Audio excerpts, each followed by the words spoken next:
What's going on, ladies and gentlemen, boys and girls? It is your boy, Mr. Nerd Mix Alpha, Indy Uchiha himself, here for two big reviews when it comes to The Flash. Episode 8 and the episode that everybody's been waiting on, episode 9.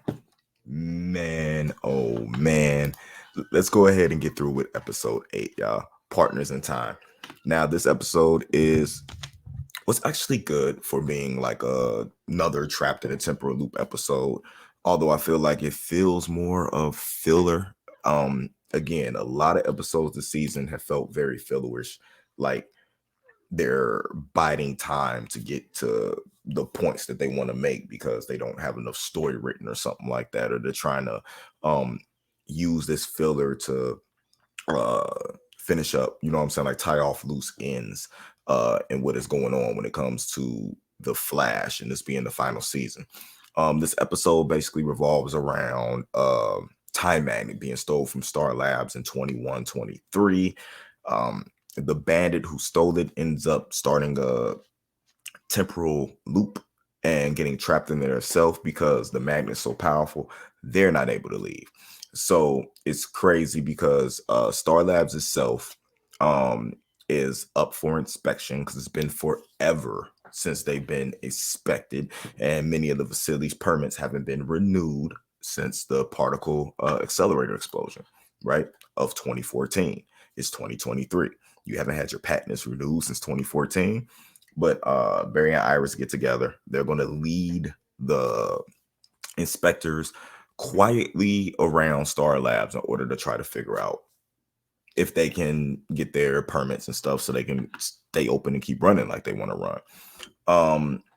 There's a couple of things that are going on in this episode outside, and this is the problem I feel that the final season is having with the Flash, that it's not dedicated to the Flash. There's so much going on with outside stories, especially with like bringing in the new story with Khione, which I feel like should have been something that could have got fleshed out in another season, because I don't feel we have enough time to really understand what's going on with this character. But for being a Flash last season, there's so much going on with Chester, Allegra, Khione, with everybody else in Team Flash, rather than just being focused on Barry himself. Khione is meeting Caitlin's mom. She's kind of concerned about doing it. You know what I'm saying? Wondering like, what if I'm not like her daughter? What if she doesn't like me? Barry's more like, you're gonna be okay. So that basically takes Khione out of what's going on, because I feel like with her powers that are developing, she would have been able to figure out what was going on, right? You got the Chester and Allegra love thing going on. Even Cecile can tell that there's like a kind of an uncomfortable thing going on between them with her empathic powers. So all that aside, to me, which meant nothing for what was going on in this episode, it was just keeping those particular characters busy and what was going on. Let's get to this time loop, and let's get with Inspector Tao. Um, they get caught in this time loop. The time loop starts to get worse. You start seeing clothing and stuff change. They it looks like time is trying to place them in places, or time is overlapping and trying to replace them with things, trying to fix what's going on with this time loop. Barry ends up having to show he's the Flash to the people so that they could try to work out what's going on with this. And that's when everybody kind of figures that the the temporal loop has something to do with the magnet. uh my homie Iris, because she was my homie this episode, says that somebody there had to steal it, right? And when she finds that out, people start, this one dude just turns into a statue. So that kind of leads to panic, because now they don't have all the time in the world to try to figure this out. Stuck in this time loop. It's not like a Groundhog's Day thing, you know what I'm saying? They end up, they have a time limit put on it, so it makes it a little bit more urgent for them to figure out who's doing this. Come on. It didn't take long for them to figure out which inspector wasn't really an inspector, because Inspector Tao earlier didn't even know how to ask for a fuse box or something like that. So they start quizzing the inspectors about different things about their jobs, and like Inspector Tao can't even answer basic questions about electricity they should know, since she's supposed to be an electrician. she ends up letting them know that she's Lady Kronos and that she stole the magnet, and that the magnet is so powerful that she can't return to 2123. Basically, Barry uses talk no jutsu to get her to surrender herself to the authorities, because like, why die for, you know what I'm saying? Like, let's go ahead and get you a chance to be this person you want to be. With that, with her returning the time magnet, the temporal loop is broken and the timeline resets itself. And Barry letting the inspectors know who he was is totally erased because it resets itself to before the inspectors got there, which ends up protecting his secret identity. Allegra apologizes to Chester and admits that she has a history of bad relationships, becomes guarded to everybody that she cares for. Something ends up happened to him. So like, you understand that. And then Khione meeting Carla, Frost, and Mom and all that ends up going well. Barry knew, and then they just go back to preparing, you know what I'm saying, for the next day and what goes on. So overall, it's a cool episode. I just feel like it was, especially with that break that they had like a 2-week break before we got episode 9. I really just feel like that was filler. That's what it felt like to me. And I just feel like it was misplaced, especially when you're going on a break. Then we get into the episode that everybody was waiting on, because it was the return of Stephen Amell and Oliver Queen. It was the return of the Spectre. It was the return of the Green Arrow. To me, felt like it was bringing a close to, without Green Arrow, you wouldn't have had Flash. They even had mentions to, you know what I'm saying, Barry getting on that train from Central City to Star City. So it felt like Barry was getting the closure that he needed. And not only Barry, David Ramsey's character Diggle, that they were actually getting the closing that they needed. And I feel like they ended the whole "we need Diggle to be Green Lantern" thing, because I guess that was it came out that was kind of a test to see if he would take the powers to take that mantle, because it's something that he felt like he needed to do, and he was actually able to turn it down and spend time with his family and just stay working with his wife and everything like that. And I guess that was a test that the universe was giving to him to see if he was prepared to be the person that he needed to be, which is kind of cool, because I felt like they had forgot about that whole thread of what was going on. So it's my party, and I'll die if I want to.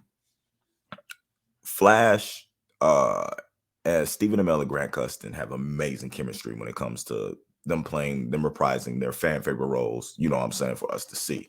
And seeing Stephen Amell reprise his role as Oliver Queen, to me is a reminder that we're in the Arrowverse. This isn't the Flashverse. Without Arrow, there wouldn't be this, and it gives you a good look into how much Oliver actually means to Barry. Y'all remember that like gamma beam that he got blasted with, that made him young again, so he can celebrate his 30th birthday again, like knock like 3 years off his, you know what I'm saying, age.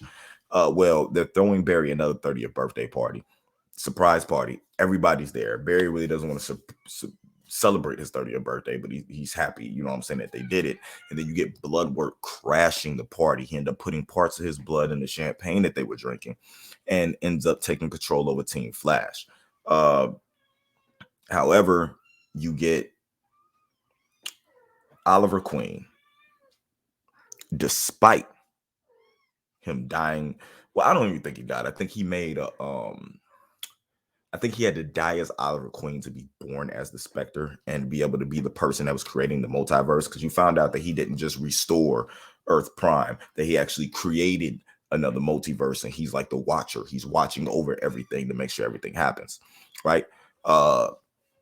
With BloodWork wanting to make everybody like blood zombies. And at the time, remember when he tried to use the Flash to be able to do that, to be able to take over the entire multiverse, and he was able to see Crisis and stuff like that coming. He ended up, this is where Wily West comes in, because he couldn't get Barry to do it. He couldn't take over Barry's mind. Barry was too strong, so he's going to use Wily in order to be able to do that plan to just spread his evil across the multiverse.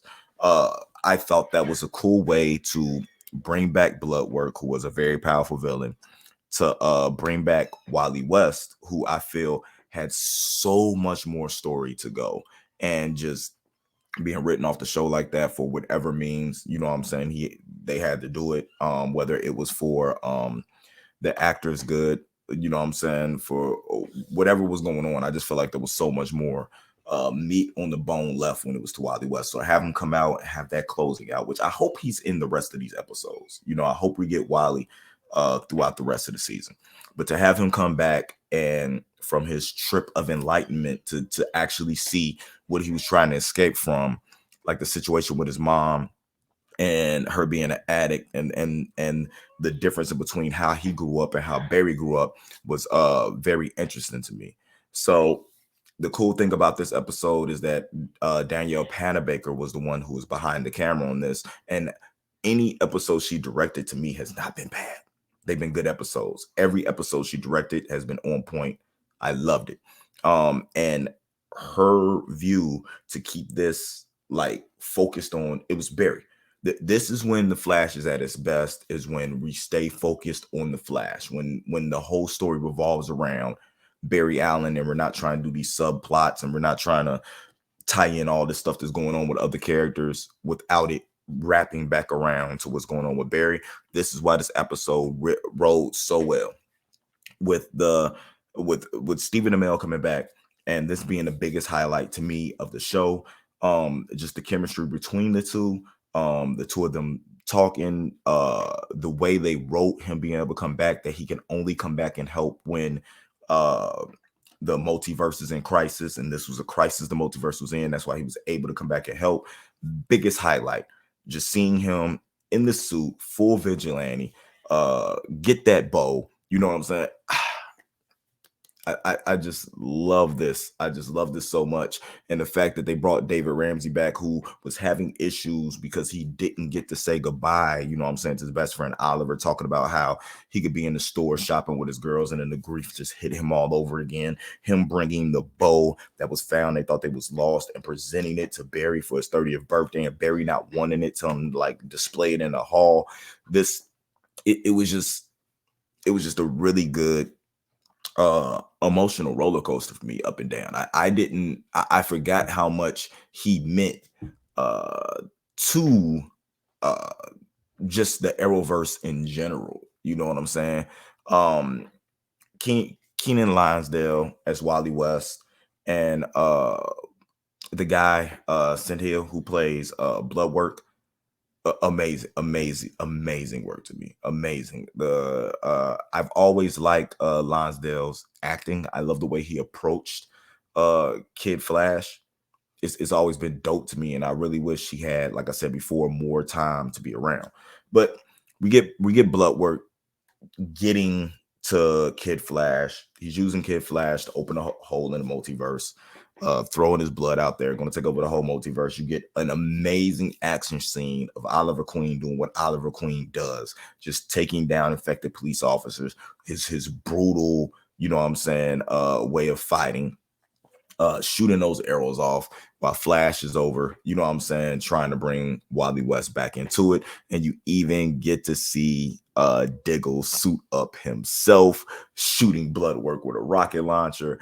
They let our four boys, you know what I'm saying, do what they do, you know what I'm saying? And I really like that. I even love how they gave Khione a little moment when she came back and she was able to freeze everybody's blood in order to get them unaffected, and then she's only able to do one. So I like the fact that her powers are so new to her, or she doesn't really understand how they work, that she was able to free Diggle but wasn't able to free anybody else. So it wasn't just a big old team jumping BloodWork. We had like what felt like the OGs, you know what I'm saying, taking everybody down. This episode to me was a perfect reminder of what these shows are capable of. This could have been a series finale. I think I was reading a review because I was interested in what somebody else was saying. I believe it was Sam Stone who reviews this episode on CBR.com, and his exact words on how this closed out is, "It's my party and I die for one too." It's a perfect reminder to the sheer joys of the Arrowverse is capable of on the eve of its conclusion. It almost feels like a suitable series finale. The episode expands upon the shared universe's send-off, including a payoff that never quite was realized in Arrow's own season finale just over 3 years ago, featuring some of the most ambitious action set pieces The Flash has seen, with genuinely heartfelt moments. Amell and Gustin's on-screen reunion is certainly not a wasted opportunity. This is hands down the best episode of The Flash that I've seen in the past 2 seasons. Hands down. The way everything put together was excellent. Daniel Panabaker did an amazing job directing this episode, and just seeing Grant and Steven on screen alongside each other, and you could see the love that they have for each other, and the fun that they have working together just ooze off the screen itself. I was very satisfied with this episode. The only thing I didn't like about it is that I didn't want it to end.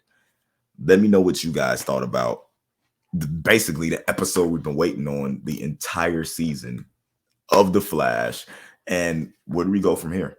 This really could have been a series finale. This could have been the penultimate episode of The Flash. You guys let me know what you thought about it in the comments below. Don't forget to like and subscribe. Follow us at A+ Opinions on Facebook, Twitter, and Instagram. You can follow me everywhere at NerdMix Alpha and NerdMix Music. Make sure you guys go check me out. All your DPSs, Spotify, iTunes, whatever you use, just search Indie Uchiha. Stream the music. Till next time, keep it A+. This has been a Nerd Mix. Indie out.